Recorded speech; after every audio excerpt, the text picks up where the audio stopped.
They must ask themselves whether they want to be the kind of party David Brooks, a conservative, described, a party of unreasonable fanatics that refuse to compromise no matter how sweet the deal for their side might be, and no matter how grave the consequences for our nation.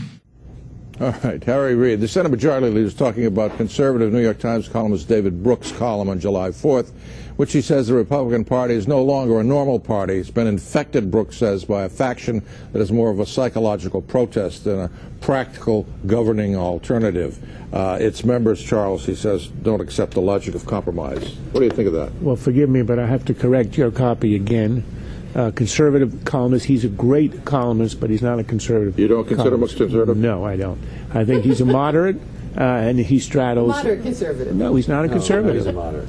He's a moderate. He's open to all views. I think what the Republicans are doing on taxes is correct. What they are saying, if you hear Cantor or Boehner, we're ready for tax reform, which has been done in the mid-'80s. It was the most successful piece of legislation.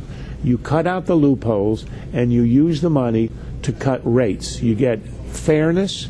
The rich don't have advantages by having their lobbyists create loopholes and exploit them, and you stimulate economic growth because the loopholes are in and of themselves distorting economically, and the low rates encourage economic activity.